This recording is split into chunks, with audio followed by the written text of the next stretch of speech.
Salam jemaat yang dikasihi Tuhan. Hari ini kita akan sama-sama merenungkan kebenaran firman Tuhan.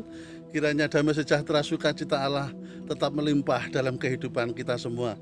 Dan renungan kita hari ini judulnya adalah Gaya Hidup Si Pemalas. Tentu tema ini bukan untuk kita menjadi seperti ini, tetapi gaya hidup si pemalas ini jangan kita ikuti.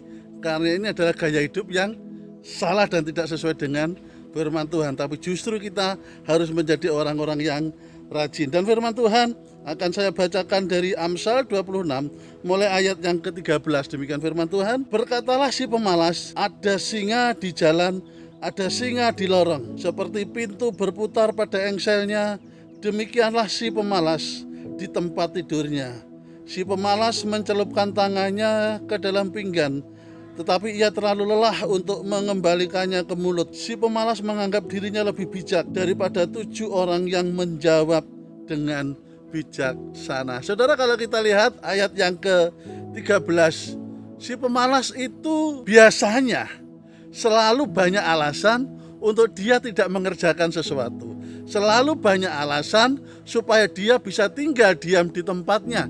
Kalau di dalam hal ini digambarkan ada singa di jalan lah, ada singa di lorong lah, sehingga itu menjadi alasan supaya dia tetap di rumah. Tetapi saudara dan saya, anak-anak Tuhan, harus terus bekerja, harus terus bergerak, harus terus berusaha. Apa yang bisa kita kerjakan, kita lakukan. Apa yang bisa kita perbuat untuk kita menghasilkan sesuatu. Bekerja, tidak boleh malas anak-anak Tuhan. Baik di dalam pelayanan, baik di dalam bekerja untuk kehidupan sehari-hari, bekerja untuk keluarga. Kita harus tetap berusaha. Saat ini belum berhasil, jangan putus asa. Kita usaha ini gagal, jangan putus asa. Karena si pemalas selalu banyak alasan. Saya sudah usaha ini nggak berhasil, saya sudah berbuat ini nggak berhasil, percumalah, saya diam saja. Tetapi anak Tuhan harus merupakan orang-orang yang rajin bekerja. Dan di dalam ayat 15 bahkan lebih parah lagi. Si pemalas mencelupkan tangannya ke dalam pinggan, tetapi ia terlalu lelah untuk mengembalikannya ke mulutnya. Bahkan untuk dia memasukkan sesuatu ke dalam mulutnya itu dia malas, dia lemah, sehingga dia hanya diam saja. Ayat yang ke-14, seperti pintu berputar pada engselnya, demikianlah si pemalas di tempat tidurnya. Orang yang malas itu hanya bergerak di seputar. Kalau saudara lihat pintu engselnya itu, saudara gerakkan, dia hanya kanan kiri, kanan kiri, kanan kiri. Demikian juga si pemalas, dia hanya mondar-mandir, tidak melakukan sesuatu. Yaitu tadi, terlalu banyak alasan, tidak mungkin, susah, halangan jangan membuat kita takut bergerak.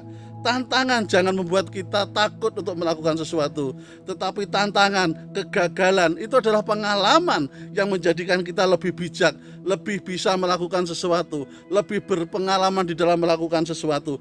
Bahkan si pemalas itu merasa dirinya paling benar, dirinya paling bijak. Ayat yang ke-16, si pemalas menganggap dirinya lebih bijak daripada 7 orang yang menjawab dengan bijaksana. Saudara dikasih Tuhan, mungkin si pemalas dinasihati, dia bilang, walah, aku sudah mencoba ini, aku sudah melakukannya, tetapi mungkin belum maksimal. Dia mungkin baru berapa kali gagal. Saudara, kegagalan itu pasti terjadi.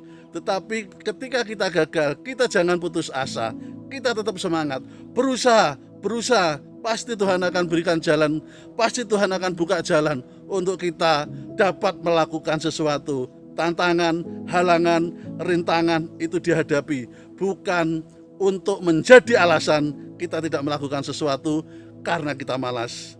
Kita adalah orang-orang yang rajin. Immanuel, Tuhan Yesus memberkati.